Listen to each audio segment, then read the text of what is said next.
right, everybody, here we go with Chapter 12, Section 4, Part 2 of these notes. Now, what your book decided to do was take two really difficult sections and really combine them into one here.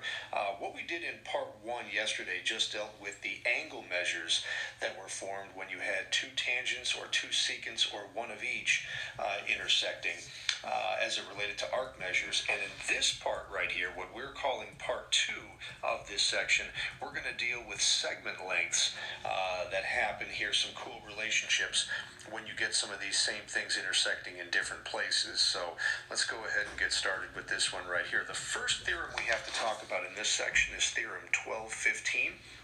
And in case 1 right here, there's going to be some others coming. This deals with two chords that are intersecting inside of a circle. And as you can see in this diagram over here, we've got one chord and another chord that cross. And notice here that their point of intersection isn't anything special. It's not the center of the circle, and they're not intersecting on the circle. It's just some random point. And when they intersect, they cut each other into two pieces, not necessarily bisecting, but this one chord here has a piece that we're calling A and a piece that we're calling C, and the other chord gets divided into what's called a B and a D. And this theorem tells us, everybody, that the product of the two pieces of one chord here, so A multiplied by C, that product there is going to be the same as the product of B times D. So it's A times C is equal to B times D. Now the proof of this theorem comes from the idea that if we drew this chord here and this chord here, that we have ourselves similar triangles. We know that our vertical angles are congruent, and we know that, let's take a look right here, this angle in the corner here intersects this arc up here on top. This angle right here intercepts the exact same arc. So those two triangles are similar by angle, and because we've got some similarities going on right here, we could make the statement that A, which is this side in the first triangle, corresponds to B in the second triangle, and that ratio is equal to the D side from the first triangle over the C side in the second triangle. And when we cross multiply there quickly, we get the product of AC is equal to the product of BD, and that's where this theorem comes from. So let's see that in action. So in this problem right here, we have ourselves a circle, two chords intersecting, not at any special point, and we see then that those chords, each one of them, is cut into two pieces. So we multiply the two parts right here of the first chord, which are the 12 right here and the X right there. So we're going to multiply those two things together and get 12X is equal to, and now we do the exact same thing with the other chord. We've got a 4 right there and a 9 right there. So that product is going to equal the 12X is going to equal the product of 9 times 4. So we're going to simplify that right side and get 12X is equal to a 36. Divide both sides by 12 and get X is equal to 3. Another example that shows that same basic idea is this one, and this is really just a different presentation of the same concept. The hard part here is that we were not exactly given the length of this piece right here that I'm highlighting in yellow. What we do know is that entire horizontal chord has a length of X, and that this little piece right next to it here has a length of 5. So what we're going to do there, we've seen this come up in a few problems as well, is think about what the length of the entire chord was, and we're going to subtract that 5 away from it. So quite simply, this whole piece was X, but we're subtracting 5 away from it, and that X minus 5 is the length of this piece of that horizontal chord. So putting all this together now, we're going to multiply the two pieces of the horizontal chord, which I think we'll write as 5, times the quantity of X minus 5 equals, and now with this diagonal one, it's a lot easier. The two pieces are simply 4 and 10. Now this is a spot where you guys all disagree from the way I would normally do it. You guys all want to distribute the 5 right there. I would probably actually not do that and instead divide both sides by 5.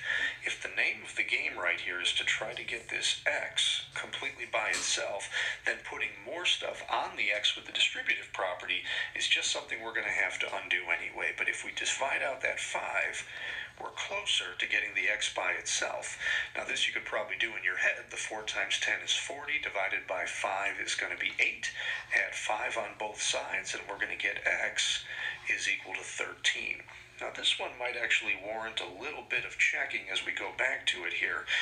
What do we now know? If we think that x is 13, the whole horizontal chord is that. 5 is used up right here. That would leave us an 8 for the length of that piece. This 8 times this 5 is going to get us a product of 40. This 4, there we go, times this 10 is also going to get us a product of 40.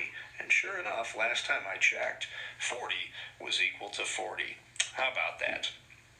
Okay, and a third example of kind of the same concept right here is something that is a little bit of an interesting algebra problem here, but one that we don't see a ton of this year. This one's a little bit more like the first in that it's straightforward. We know the length of this piece here and this piece here, and likewise with these ones as well. So I'm going to start by multiplying this little piece times this quantity right here. So x times the binomial of x plus 2. And remember, guys, anytime we're multiplying a monomial times a binomial, we have to have parentheses. And in the other one here, we've got x minus 2 multiplied by an x plus 6. Those are both going to need parentheses. X plus 2 and an x plus 6. Sorry about that. All right, and on this left side, we're going to go ahead and distribute here and get an x squared plus a 2x. And on the right side, as a binomial times a binomial, this is when we're going to need either FOIL or the double distributive property. The x times the x is going to get us an x squared. The x times the 6 right here is going to get us a plus 6x. The 2 times the x on the inside is a plus 2x, and the last product of the 2 times the 6 is going to give us a plus 12. Okay, so there's a little bit of cleaning up that needs to be done here. Those two terms are going to be alike, but the big thing here, the headline that we don't want to lose here, is the fact that we now have a quadratic equation with an x squared on the left and an x squared on the right.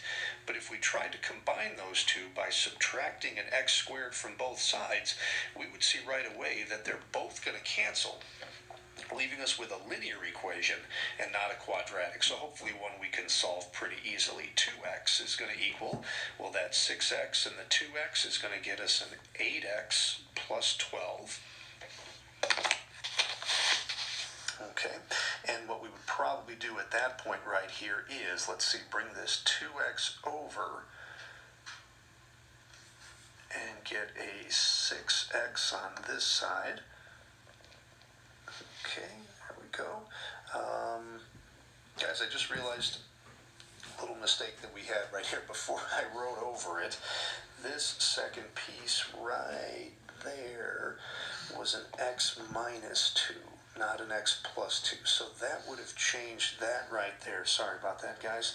So let's see. That would have been a minus 2x, which would have made this piece right here a 4x. That still wasn't right.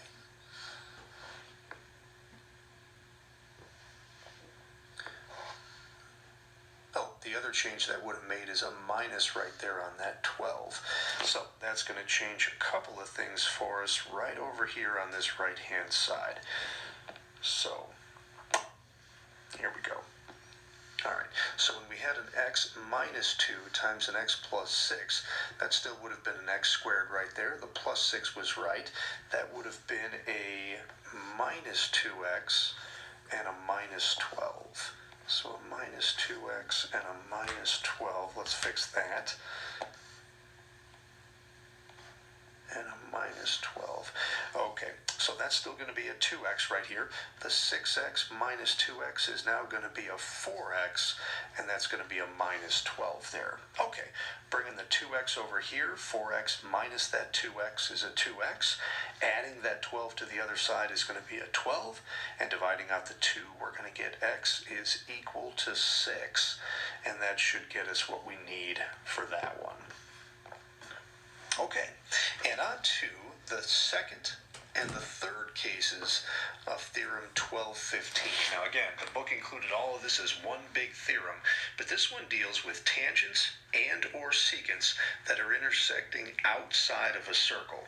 So when that happens, let's see, in case number 2 right here, everybody, this is where we have two secant lines, each one crossing the circle twice, intersecting outside of the circle. So what's going on right here is the product of A, which is what we call an exterior secant segment, and then A plus B, which is really the length of that entire secant segment right there up on top, is equal to the product of C, which is the exterior secant segment on the bottom, times C plus D, which is the entire secant segment on the bottom. So we kind of did the same thing in both cases, this left side all coming from the top secant segment, and this right side all coming from the bottom. So this idea right here, guys, is what's going on. If you multiply the outside portion times the whole thing for both the top and the bottom, those two products should be equal to each other. This A is the outside portion, and the A plus B is the entire thing. Down on the bottom, C is the outside portion, and C plus D is the entire thing. Those two products should always be equal to each other. And what we can see then, if I scroll up here just a bit, is the exact same thing happens right here in case number 3. Here we have a secant segment and a tangent segment right here. So you'll notice the exact same thing happening with the upper segment. It's A, which is the outer portion right here, times A plus B, which is the entire secant segment. But then when we get over here to C, which is the tangent segment, we just have this C squared. Well, the cool thing about that is this same concept here of outside portion times the whole thing also applies. If we look at the tangent segment, how much of it is outside the circle? Well, that's C. And then what's the length of the entire thing? That's C as well. So what we're really doing there is multiplying a C for the outside portion times a C for the whole thing, and C times C, of course, is going to get us C squared. All right, so with that in mind, let's take a look, 2 more examples before we're done with this one. All right, this problem right here, we're supposed to solve for x in a problem that looks like this. And in this problem, we've got 2 secant segments intersecting outside of the circle. So the phrase we were supposed to learn there was outside portion times the whole thing. Dealing with the top segment, the outside portion is 6. So we'll start with that, 6 multiplied by, and now here we go, the entire top segment is the sum of the x right here and the 6 right here. So that sum is going to be x plus 6. People always want to make that 6x, but that would be outside times inside, and that's not what we're going for. Outside portion times the whole thing equals, and now we do the same thing right down there on the bottom. The outside portion right here is 4, and the whole secant segment on the bottom is the 20 plus the 4 added together. So if you want to write this as 20 plus 4 and stop right there, you certainly can.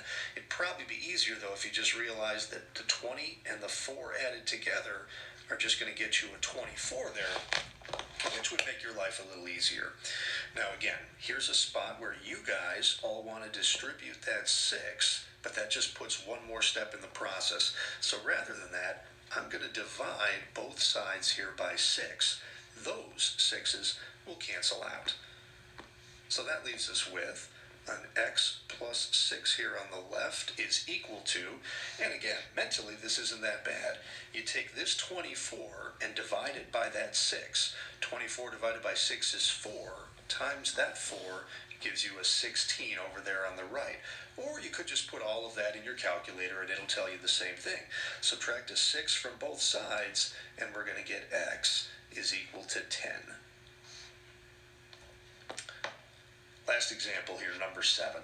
This one, we have ourselves a secant segment with an outside portion right here, and an inside portion, and then we have a tangent segment right there at a 2x minus 4. So, same concepts. I'm going to start with the secant first. The outside portion is right there. That's going to be an x plus 1, and the whole thing is now going to be the sum of both of these two pieces. So we've got to add a 3x plus a 1x to get a 4x, and then we've got to add the constants, which are going to be a negative 17 and a 1, so that's going to be a minus 16. So that is outside portion times whole thing equals, and now we look at the tangent segment and we do the same thing, but we realize that the outside portion, 2x minus 4, is the same thing as the entire segment, so we're simply going to square that. Okay, and now we have a lot of algebra work to do. Over here on the left-hand side, binomial times binomial, so we're going to do FOIL or double distributive property. The x times the 4 is going to get us a 4x squared. The outside portion, the x times the minus 16 is a minus 16x. The inside portion of 1 times 4x is going to be a plus 4x. And the last product of 1 times a negative 16 is a minus 16. Now that there is going to equal the 2x minus 4 quantity squared. And a lot of us find this helpful to maybe think of 2x minus 4 squared as 2x minus 4 times another 2x minus 4. And if we do that, let's see what that's going to look like here. First product, 2x times 2x is a 4x squared. Outside product, 2x times a minus 4 is a minus 8x. Inner product, negative 4 times 2x is another minus 8x. And the last product, the negative 4 times the negative 4, is a plus 16. So we've got some like terms here and here to combine. So that's going to get us a 4x squared minus 12x minus 16 is equal to a 4x squared. A minus 8x is a minus 16x, and then a plus 16. Okay, and we've got a lot going on here at once, so we're going to show what's going on. Like our last quadratics, as soon as we try to combine the two squared terms, we're going to see very nicely that they're both going to cancel out completely. Now, looking at our two linear terms, which are here and here, we generally want to move the smaller one to the bigger. Negative 16x is the smaller term, so we're going to add a 16x on both sides. And if all of the variables are going left, we want all of the constants to go right. So this term right here at negative 16, we're now going to add a 16 to both sides. And let's see where that gets us. As we said, the squared terms cancel. Negative 12x plus 16x is going to get us a 4x. These terms wipe out. Those terms wipe out. And the 16 plus 16 is going to get us a 32. Divide by 4 here, and we're going to get x is equal to 8. Okay, guys, that wraps up this section right here, 12.4, number 2. Hopefully we're doing okay at the homework on that one.